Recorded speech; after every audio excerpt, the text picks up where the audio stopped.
A União das Casas Espíritas da Zona Norte apresenta O Espiritismo Está no Ar, um programa que anuncia, esclarece e consola.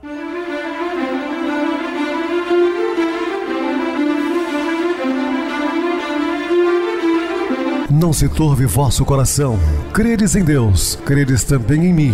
Na casa de meu pai há muitas moradas. Se assim não fora, eu vou-los teria dito, pois vou preparar-vos lugar. O Espiritismo está no ar. Sintonize esta frequência. Pare, pense na vida, faça perguntas.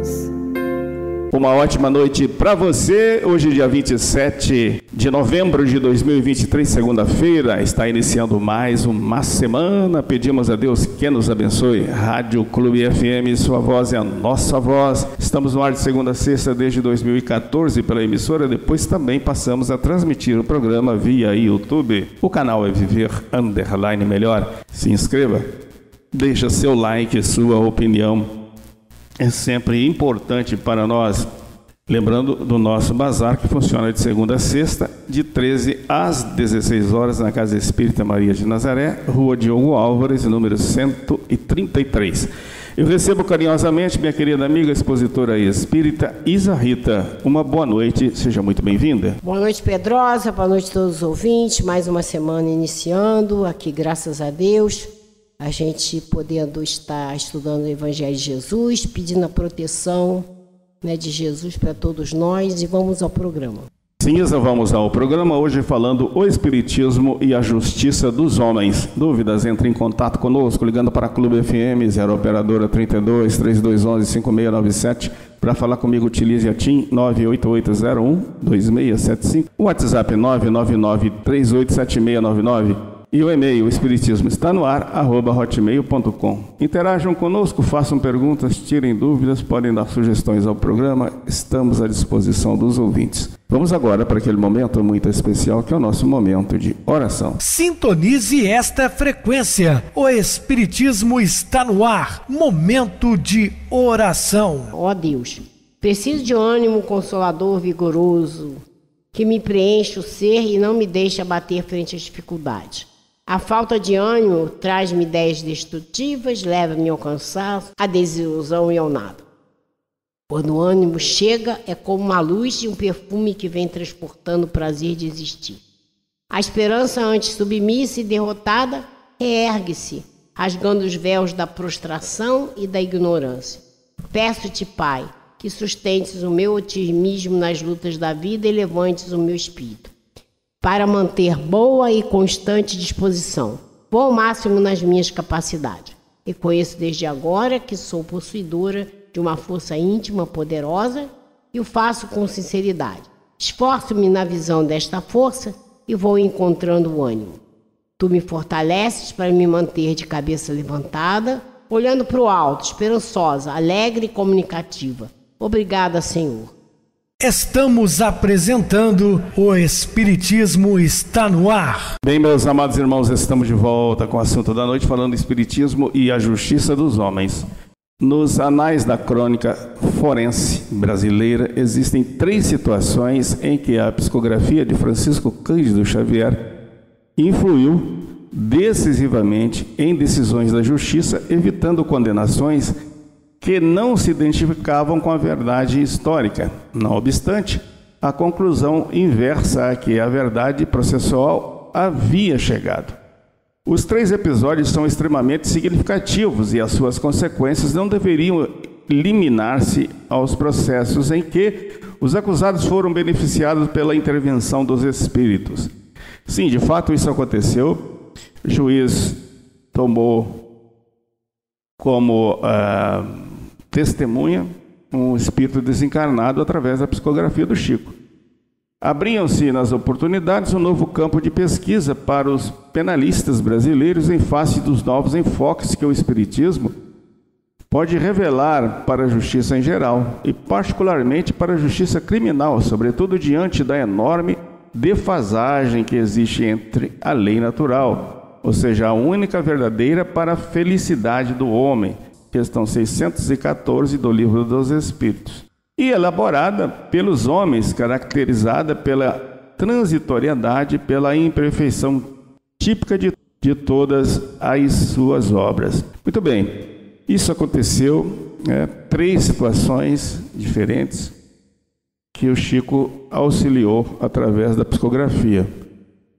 Isso, infelizmente, não se verificou e ele continua até hoje, com raras exceções, a ser mal visto, incompreendido e até ridicularizado no meio jurídico. Em 1976, em um congresso de Direito e Processo Penal realizado na Faculdade de Direito da Universidade Federal de Minas Gerais, a questão foi levantada pelo saudoso confrade Dr. Newton Martins Freire, mas os prudentes sábios doutores da lei penal quase que o transformaram em um autor de crime de heresia ou de lesa majestade.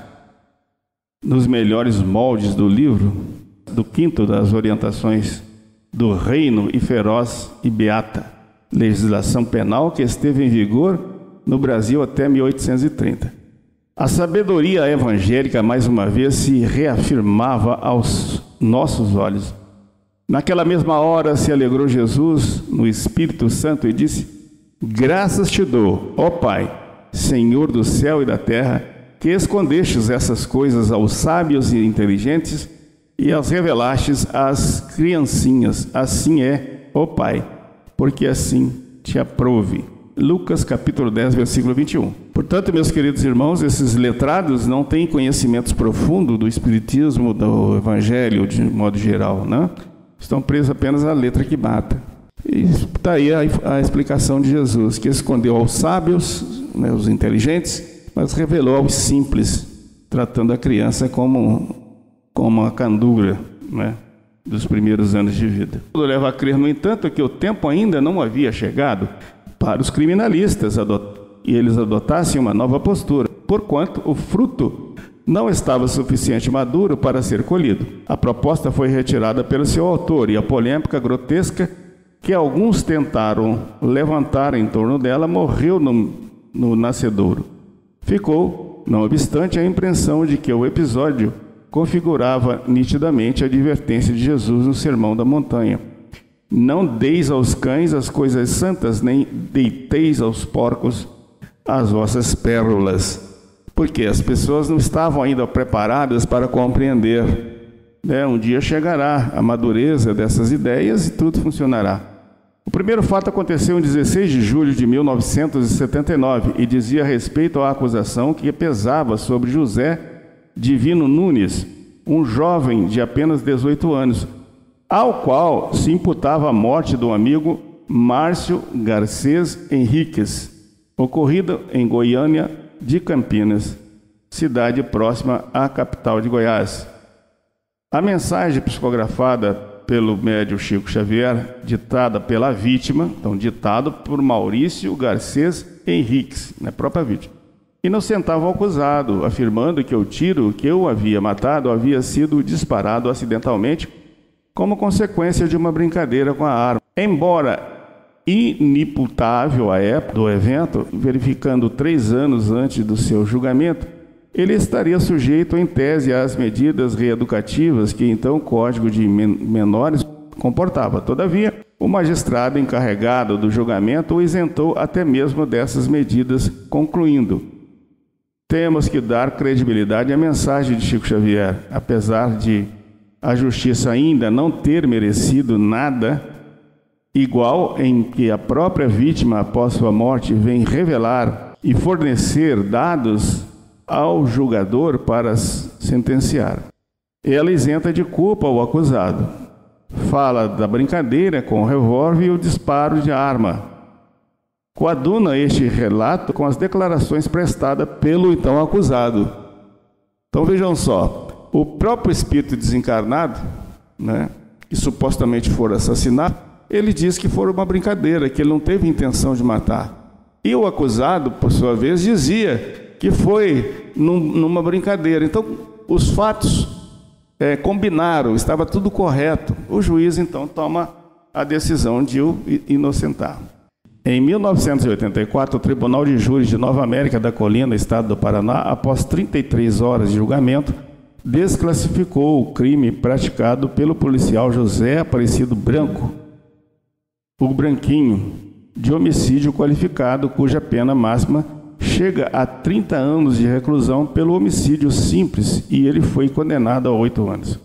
O motivo determinante do veredito dos jurados também foi uma mensagem recebida por Chico Xavier, em que a vítima, o então deputado federal Heitor Alencar Furtado, confirmava a versão do réu, dizendo que o tiro que lhe causara a morte fora acidental. A mensagem foi analisada, inclusive, pelo pai da vítima, que concluiu pela sua total autenticidade. Quer dizer, o pai do filho desencarnado viu que era autêntico. Finalmente, o bancário Francisco João de Deus, também, graças à mediunidade de Chico Xavier, foi inocentado em 1985 da acusação de homicídio qualificado praticado contra sua esposa, Gleide Dutra de Deus, a quem atingiu com um tiro no pescoço. Em mensagem de sua autoria, ela esclareceu que o disparo tinha sido acidental e que ocorrera no momento em que o marido retirava a arma da cintura. As suas declarações vieram corroborar os testemunhos de 2 enfermeiras que a atenderam no hospital e para as quais, pouco antes de morrer, havia contado que tudo não passara de um acidente. Então, veja bem, as declarações, das testemunhas, que são as enfermeiras, mais a psicografia feita por ela mesma através das mãos de Chico Xavier, o depoimento foi tudo esclarecido, e o juiz então toma a decisão de inocentá-lo. Observe que esses 3 fatos ocorridos graças à psicografia do nosso querido Chico Xavier. Embora sejam raros fatos semelhantes, é certo que desde a época de Kardec os tribunais têm sido incomodados pelos fenômenos espíritas e, em alguns casos, não tiveram como não deixar de reconhecer expressamente a sua autenticidade. Na Revista Espírita de outubro de 1859, sob o título Magnetismo reconhecido pelo Poder Judiciário, o codificador narra o episódio envolvendo um cidadão que foi condenado por um tribunal francês por ter exercido imprudentemente sobre a pessoa do jovem Jordan, de 13 anos de idade, toques e aproximações qualificados como passe magnético. Olha, no comentário que fez sobre a decisão, ressaltou que se o magnetismo fosse uma utopia, há muito dele não mais cogitariam, ao passo que, como o seu irmão ou o seu espiritismo, lança raízes por todos os lados. Então, ainda em 1859, no mês de novembro, a mesma publicação contém o relato de um jurado que, por ser médium, manteve um diálogo com a vítima do processo e esta praticamente evitou que o réu fosse condenado à morte, revelando que ele fora levado ao crime por um homem que me fez a corte há 50 anos e que, nada tendo conseguido de mim, jurou vingar-se. Conservou-se na mente o desejo de vingança e aproveitou as disposições do acusado para lhe inspirar o desejo de me matar. Olha, trata-se então de um homicídio praticado com requintes de crueldade por um rapaz apenas saído da adolescência, contra uma senhora idosa, e que este estarrecera o júri com a frieza e o cinismo com que lhe narrara o crime.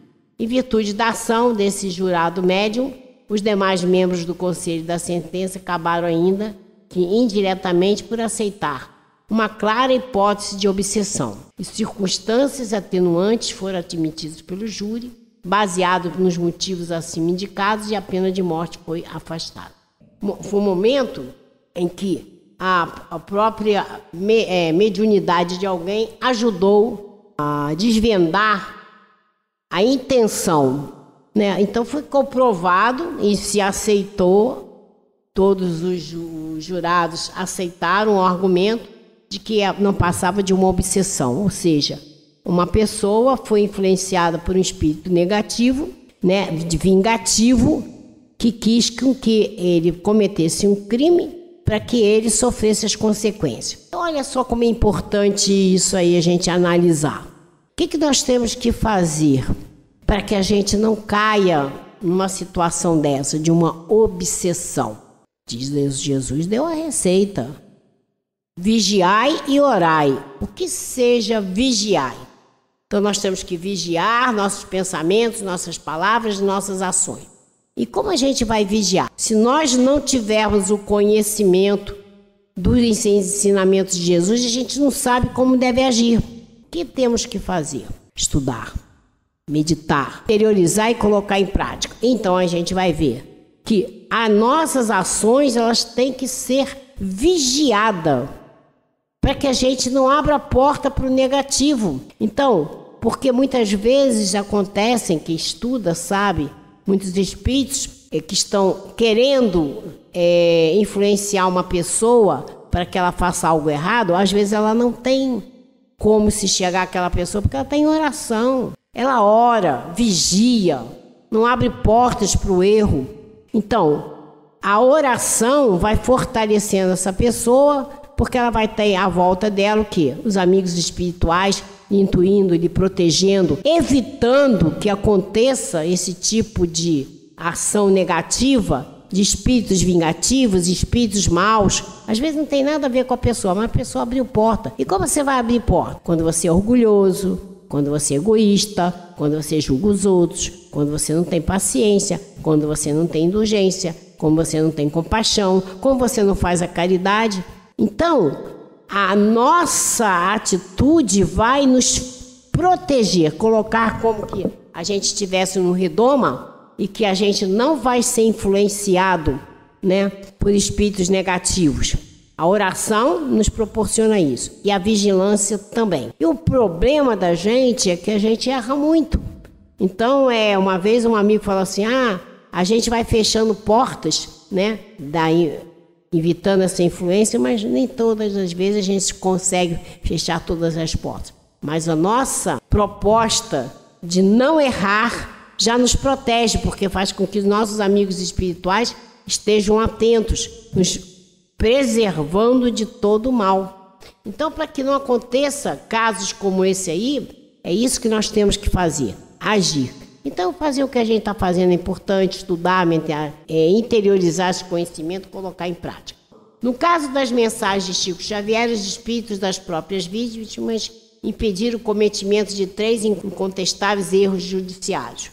No segundo acontecimento narrado por Kardec, além dessa consequência, verificou-se a indiscutível atuação do espírito sobre o médium invigilante e ignorante das suas faculdades, que eu acabei de explicar, para que ele se transformasse em instrumento de uma ação delituosa. Em todos eles ficou evidente a poderosa influência que os espíritos exercem sobre os encarnados, em absoluta consonância com a questão 459 do Livro dos Espíritos. Vamos estudar, vamos ler, para ver o que os espíritos nos advertem aí. Com esses casos, a gente tem noção da importância do estudo, a importância de colocar em prática. Então, não esqueçamos da advertência de Jesus, vigiai e orai. Nos diversos setores do conhecimento humano vem ocorrendo uma nova atitude do homem diante dos acontecimentos e das recentes descobertas científicas. Esta atitude o tem conduzido a admitir a profunda interação existente entre o plano físico e extrafísico. Só não vê quem não quer, né? No campo das ciências exatas de tendências naturalmente materialistas, como é o caso da física, as reviravoltas nos conceitos tradicionais são de tal monta que os pesquisadores e cientistas enveredaram pelos caminhos que os levaram às mesmas informações dadas pelos espíritos a Kardec. E a ciência, ela vai chegar à realidade dos fatos.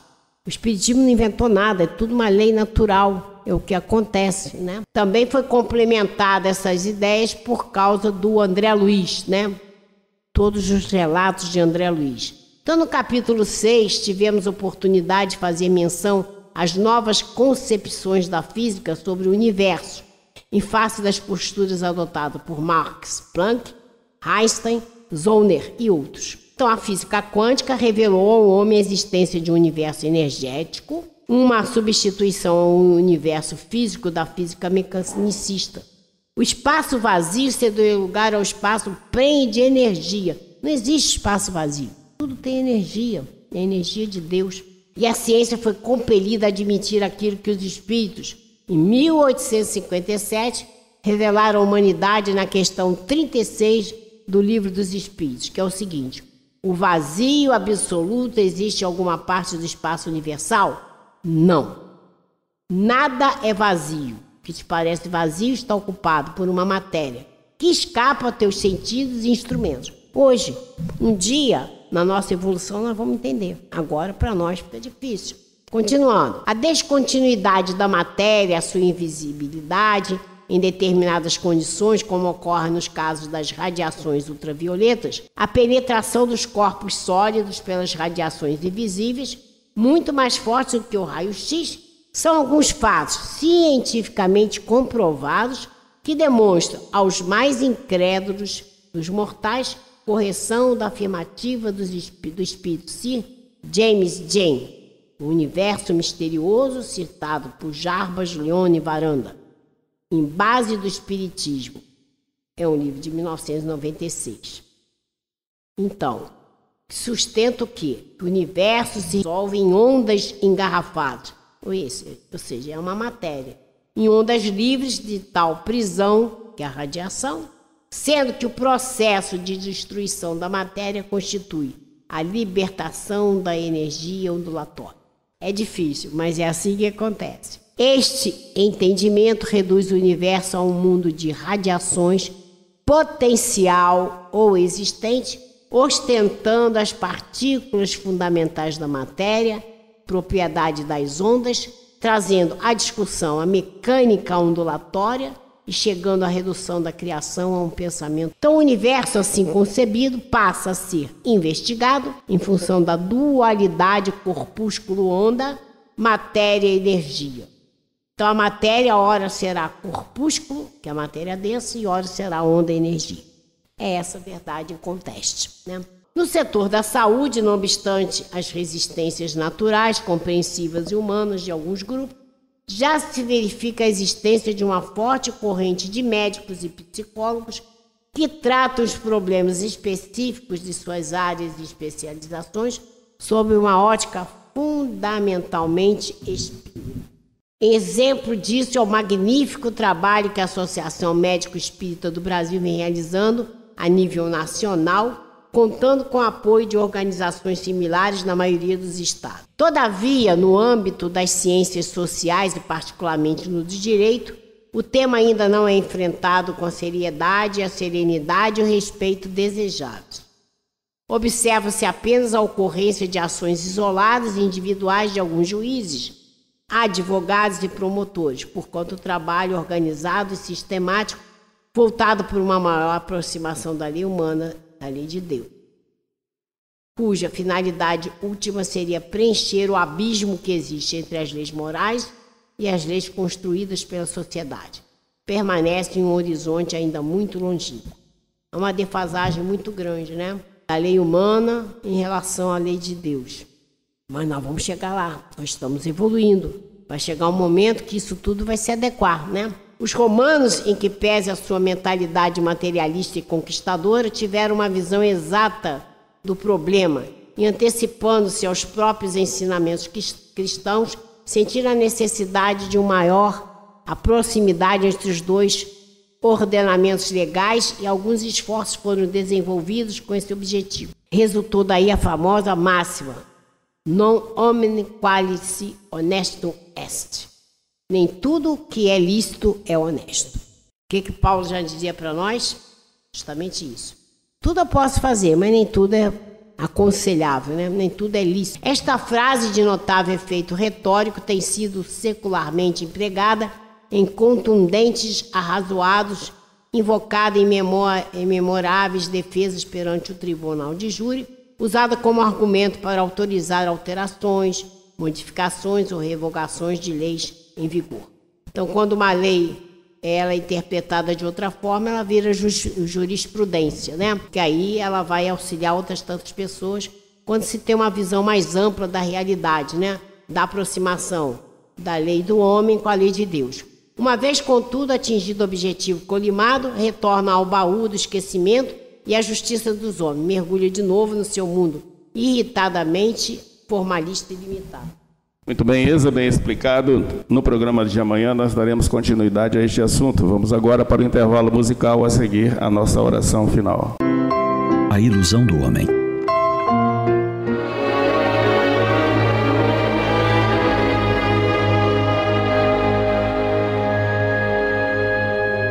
Desde cedo, Fernando pensava em se tornar alguém que detivesse posses. Queria crescer, ter dinheiro, ser diferente do que era sua família. Sempre às voltas com dificuldades para pagar o aluguel, para sustentar a todos, para comprar roupas novas.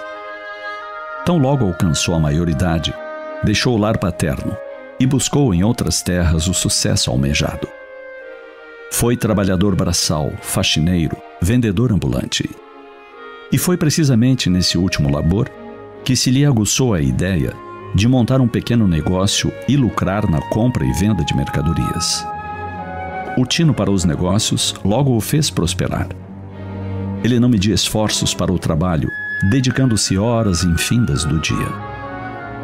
Ele era capaz, destemido e resoluto, naquilo que se propunha.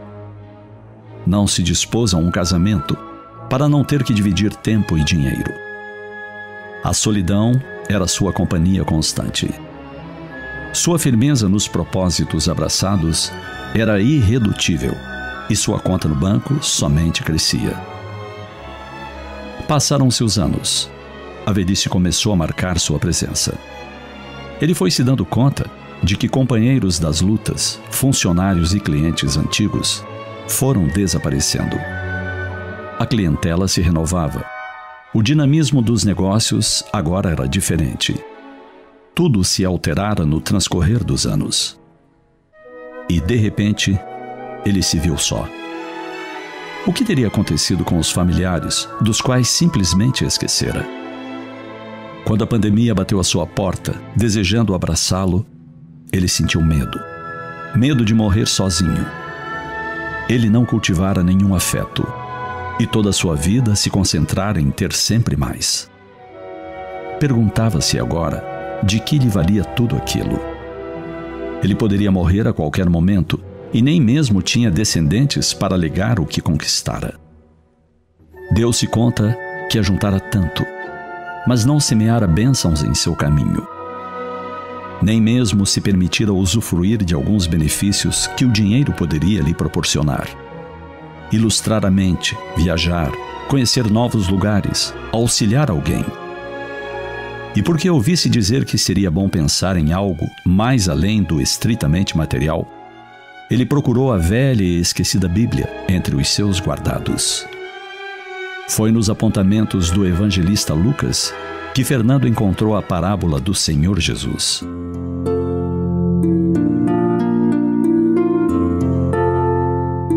A herdade de um homem rico tinha produzido com abundância.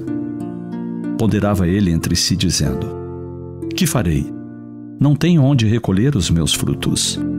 E disse: farei isto: derrubarei os meus celeiros e edificarei outros maiores.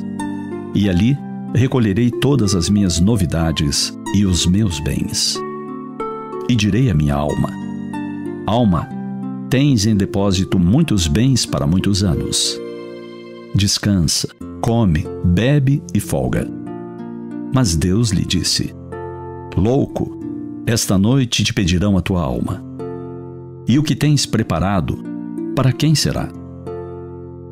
Assim, é aquele que para si ajunta tesouros e não é rico para com Deus. E completou Jesus: portanto vos digo, não estejais apreensivos pela vossa vida, sobre o que comereis, nem pelo corpo, sobre o que vestireis. Mais é a vida do que o sustento, e o corpo mais do que as vestes.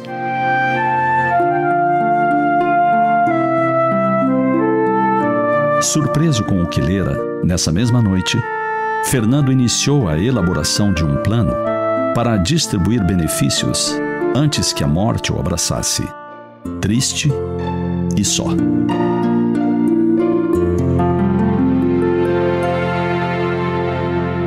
Sintonize esta frequência. O Espiritismo está no ar. Momento de oração. Queridos e amados irmãos em Cristo, Senhor, fortalece em nós a paciência para com as dificuldades dos outros, assim como precisamos da paciência dos outros para com as nossas próprias dificuldades. Ajuda-nos para que a ninguém façamos aquilo que não desejamos para nós. Auxilia-nos, sobretudo, a reconhecer que a nossa felicidade mais alta será invariavelmente aquela que é cumprir os desígnios, onde, como querais, hoje, agora e sempre. Temos que desenvolver a paciência para enfrentarmos as dificuldades do dia a dia e contarmos sempre com Jesus, que é o nosso guia, modelo, é o nosso farol. Muita paz a todos, que Ele nos abençoe. Minha querida irmã Isa Rita, suas despedidas. Boa noite, Pedrosa, boa noite a todos os ouvintes. Agradecidos estamos a Deus por ter participado desse banquete de luz, pedindo a Jesus que abençoe a todos nós, pedindo também a paz para o mundo, para o Brasil e para nós, porque se nós tivermos paz, nós vamos saber irradiá-la para todos. Então, fiquemos com Deus, até um próximo programa. Boa noite para você, Isa, muito obrigado pelo apoio aqui no programa. Boa noite também a todos os amados irmãos ouvintes do YouTube, internautas do Brasil e do exterior, nossos irmãos da Zona Norte e de Juiz de Fora que nos acompanham com a rádio local 87,9 Rádio Clube FM. Continuem ligados, ouvindo a nossa próxima atração, o programa Batidão com o DJ Tico, a seguir na voz de Ailton Moreno, o Encontro Central. Boa noite a todos e até amanhã, se Deus quiser.